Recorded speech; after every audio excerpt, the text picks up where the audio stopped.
Hi everyone, welcome back to our next video. I'm Bob Wells. I'm Autumn Jerumbo.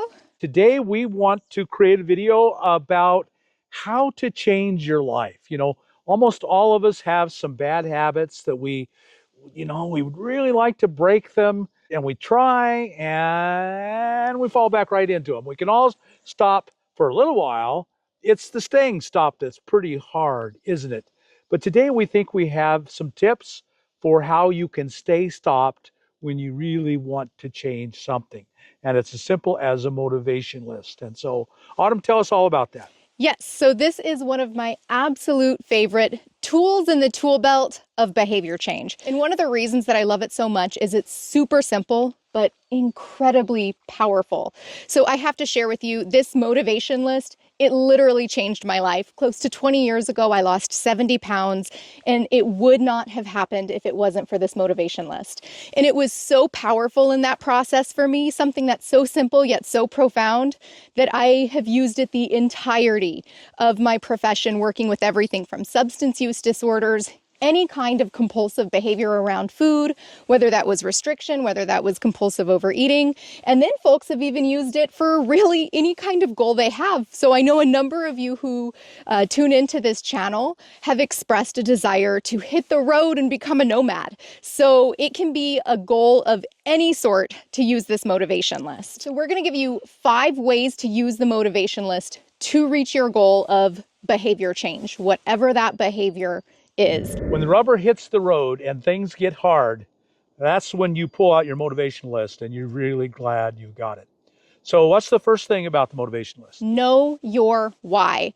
And for this, you'll want to write at least 20 reasons. Now, on my list, way back when, I had about 40 reasons, and anytime I was working with clients, I'd really push them to be like, all right, let's get at least 20 reasons. And so when I think about writing out these 20 things, really, truly, hopefully at least 20 things, I'm thinking in terms of what I want to move away from.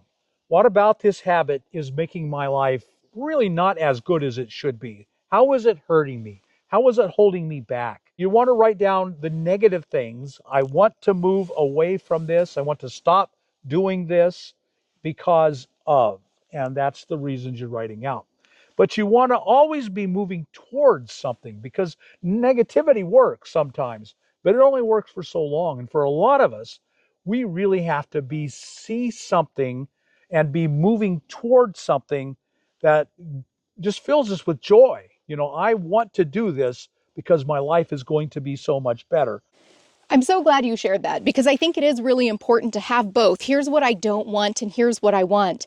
And maybe we can share a few examples for how this might look. I can share with you personally. One of the reasons that I suggested doing this video now is because I needed to pull the motivation list out, because I started having some really serious health situations arise associated with some dietary patterns. And so I had to sort of pull out the old list and refresh myself again. And so on my motivation list, which requires basically abstaining from certain particular foods, which can be really difficult because they're the foods that unfortunately I love the most. But on my motivation list, I do not want physical pain in the morning. I do not want to feel my joints. I don't want to be aware that I have them at this point. And so I want freedom from pain. I don't want to wake up with brain fog or feeling even mildly down when otherwise I'm really happy in my life. What I do want is I want to feel vibrant energy. I want to feel alert. I want to have sustained focus for a longer period of time. And so you can see how, like with both of those, it's here's what I really don't want, which at certain points of the day, when you remember your pain, that can get you through. That can get you through a moment where you might have a craving. And then when you remember what you do want, that can be a source of inspiration. We're either moved and motivated from inspiration or desperation. And I really do feel like that's what we're hitting on when we're saying identify what you don't want. Remember how you get desperate. Remember what causes you stress. Because in that moment where you might see something you really want at the store, or whenever I might be craving a particular food that just inflames my whole system, I'm a bit apt to forget how stressed I get whenever I bypass my goal. I'm neither an alcoholic nor a drug addict. I've never been drunk in my life. I've never used an illegal drug.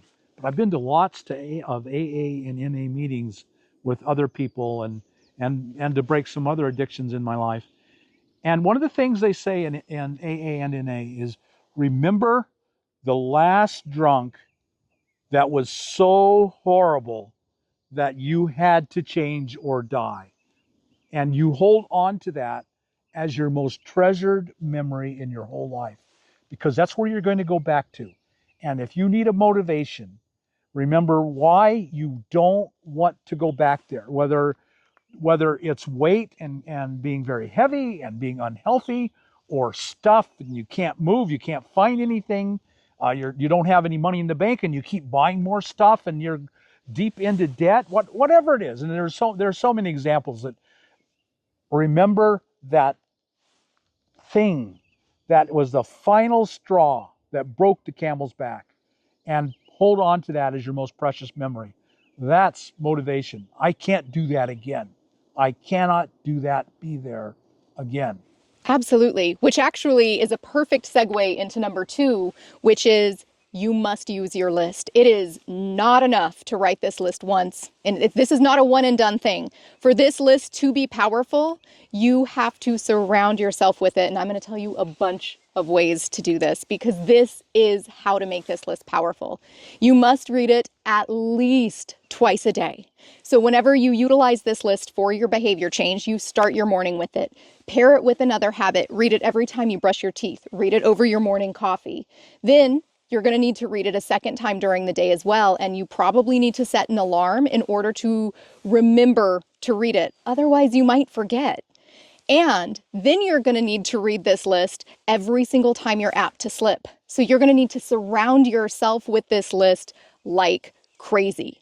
And one of the ways that I've shared with Bob that I did this, and this was way back like 20 years ago when I was using this list, I wrapped my list around my credit card. So if I was tempted, which I was a number of times, to go to the store and buy things that would have very much sabotaged my goal, I had to unwrap my credit card from that list, and I had to look at that list straight in the face.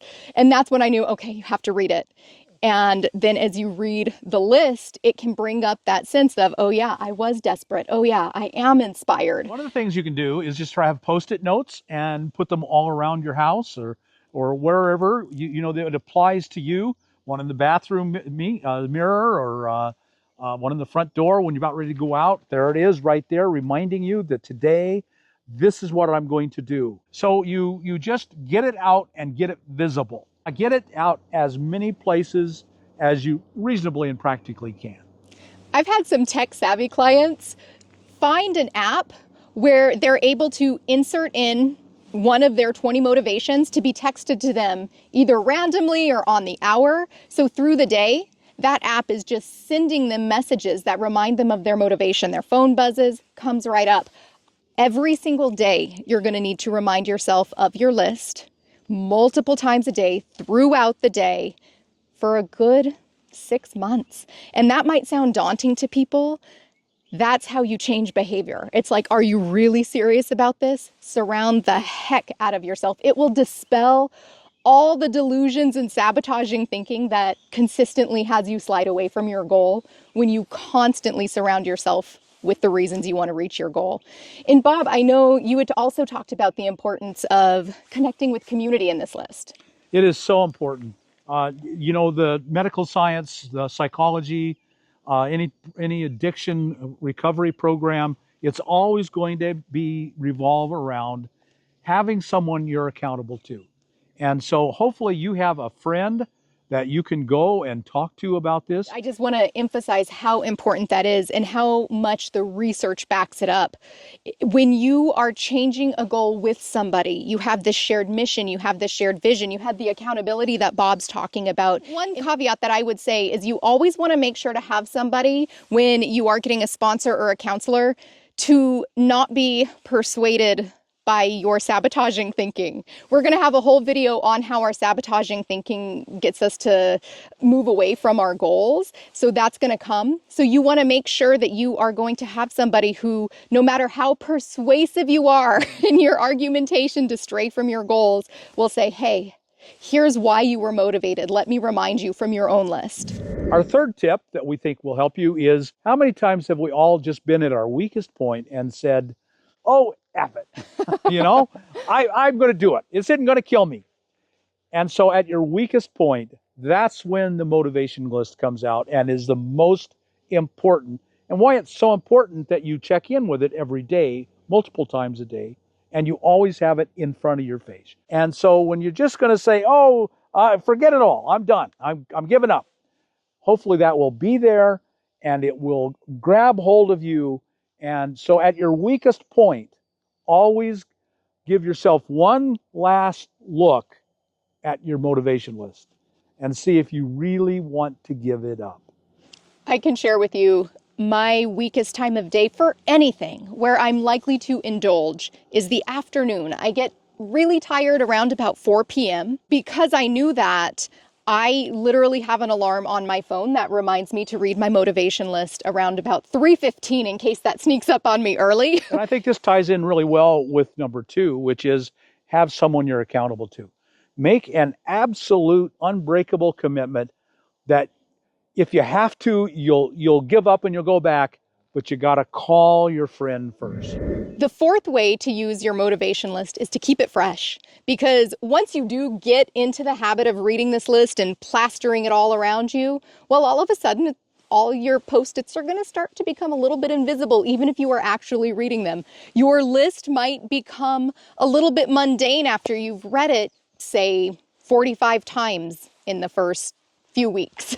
So it can be really helpful not to build a tolerance to your own list. So perhaps every 7 days, every 10 days, you may have the same motivations, but you might want to just subtly rewrite them. Rewriting them will not only be a way to practice them and have them right in front of your face again, but it also does keep them fresh so you don't kind of adapt and start to glaze over them.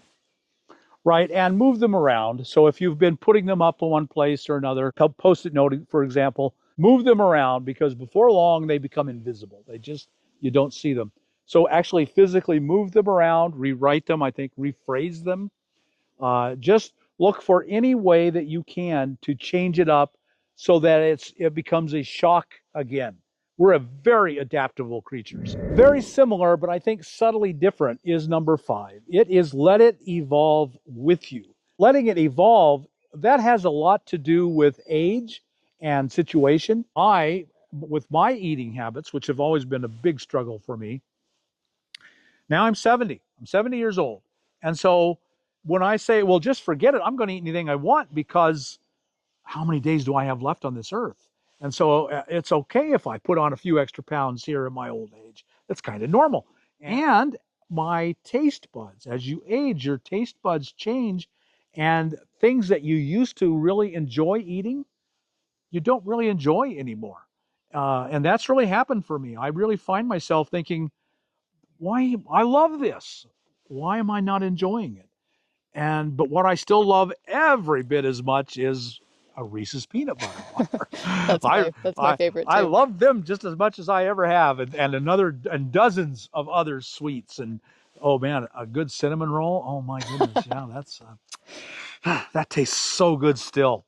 And so I have to evolve to adapt to a changing situation.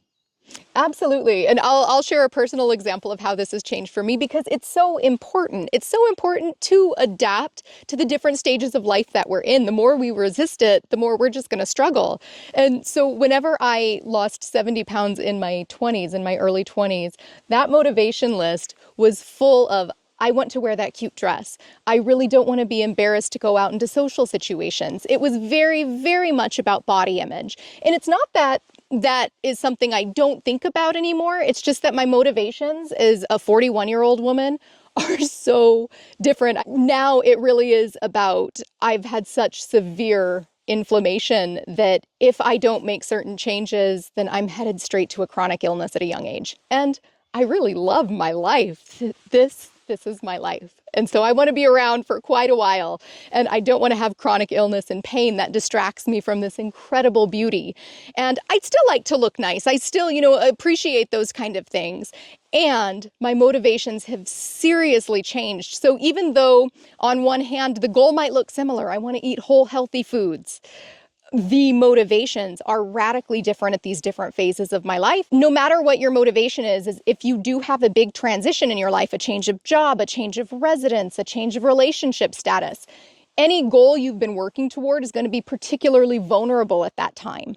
And so having your motivation list, rewriting it, keeping it fresh, and letting it change with your circumstance is all just going to help you have a very good intentional life. I'll be really curious to hear what you guys thought of this particular video. It is a very direct, very specific how to exercise. It's not quite so philosophical. Your motivations might be philosophical, but this is just a real pragmatic how to reach your goal. So I'm curious, what did you think about it? Do you think you might do a motivation list for a goal that you have? It's easy to quit. It's hard to stay stopped. That's the problem, isn't it? So we hope this helps you to stay stopped. And we'd love to hear from you.